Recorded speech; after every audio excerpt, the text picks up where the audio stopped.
Hey guys, um, just got back from shopping about an hour ago, and while I was out, I stumbled upon the last Galvatron at 2.0 Us. So I'm really happy that I found this guy. From what I've seen in people's videos, he seems pretty cool.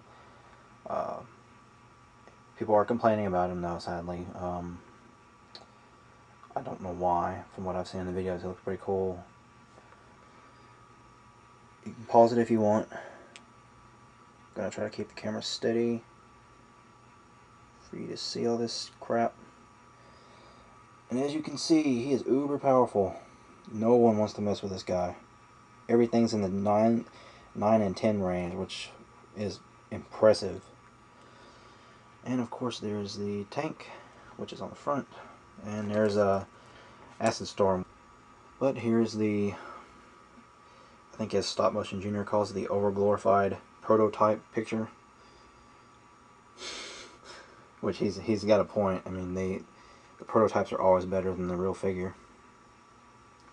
So, overall, I give the packaging about a 9.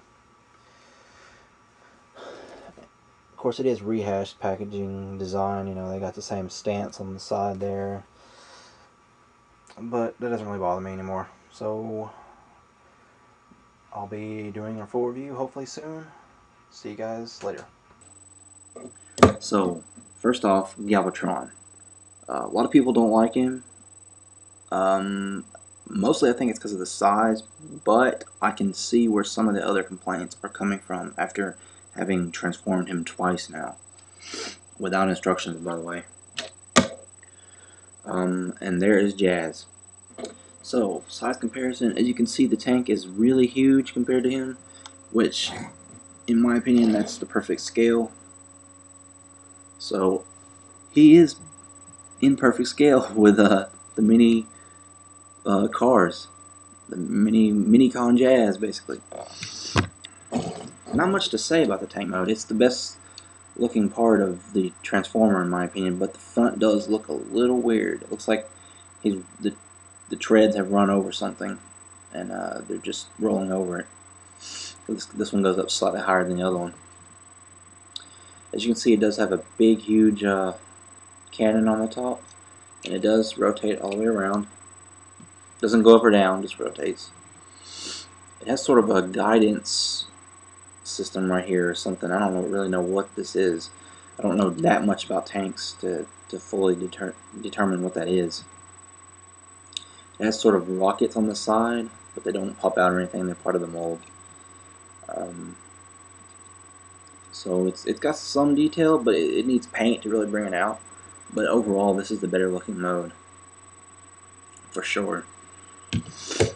To transform this guy, I'm gonna make this fast. I may have to edit this out. I'm not too sure because it is kind of hard to transform. First, you pop this up, pop the sides out, like so.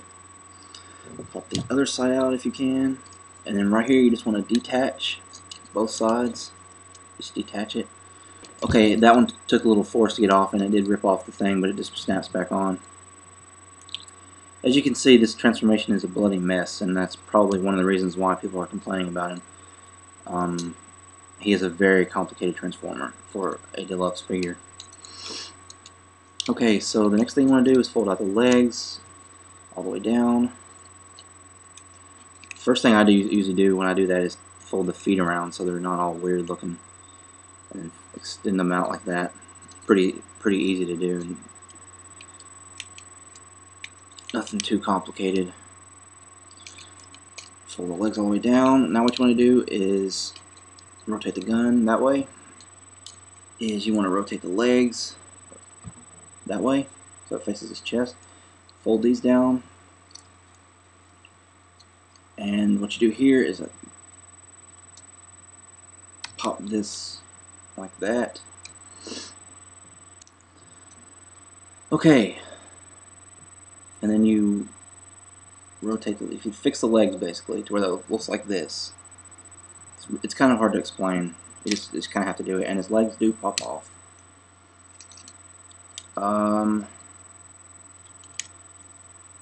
So you should have this look so far. Now what you want to do is straighten out the legs so they don't wobble everywhere. Fold that down. Fold this back. This back piece if you can get it. Fold the arm down at the same time. Just leave that hanging back there for now. Now what you want to do is pop his head out. And it doesn't really lock into place too well. You know, it does go down. Anyways, what you do next is you flip this shoulder panel up. Lift this tab up. Some people don't like that look, but I think it's kind of cool. Next thing you do is get out the hand, which can be a little tricky. And then you do snap this into place, but it really, if you don't want to do that, you don't have to, because it really does limit his articulation. And mine just came off. Okay, so I went ahead and fully transformed him. The arm fucking popped off. Excuse the language. And pretty much from there, it went downhill. The back pieces started falling off. The arm kept bumping up against stuff. This is really an awkward figure. I mean, if you've ever had any awkward Transformers before, this is one of the most awkward Transformers out there. I mean, he doesn't stand. He falls back. The only way you can get him to stand is if you do him like this, which you shouldn't have to do. You know, it looks like he's getting ready to take a dump. So I can see why people don't like him now. I mean, I didn't see it in the first transformation. I started to see it in the second transformation. Now, in the third transformation, I can exactly see why people don't like him. He looks cool. I mean, he does look cool, just standing here. But that's it. Once you get him transformed, do not ever touch him again. That's exactly the way this Transformer works. He is not fun to play with, not fun to transform. As far as difficulty goes, he's okay to transform. I mean, he's tough to transform, but it's because he wasn't designed very well. Anyways, what I did was I flipped the cannon around, and then I had to fiddle with the back pieces. That's pretty much the only thing I've done. I haven't really done anything else. So that said, he's a very awkward Transformer. I would not recommend him unless you are a Megatron or Galvatron fan. Luckily, I am one of those fans. I do like Galvatron a little bit, but I mostly got him because he's an incarnation of Megatron. His missile cannon does fire.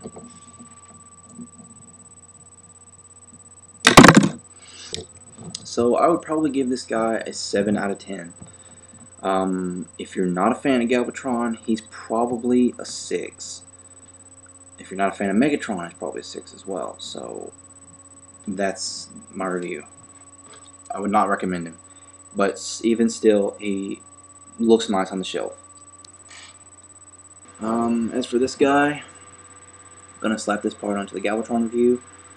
I paid $12 for him with tax and everything, maybe 11. That's a decent price for him, but if you pay anything more than retail, you are getting ripped off. I'm sorry. So get him at retail or don't get him at all. Anyways, that's been my review for these two figures, and if you get Galvatron, just be aware that he is not a very good figure, but he's still worth getting if you're a fan of him. Anyways, I'll see you guys later.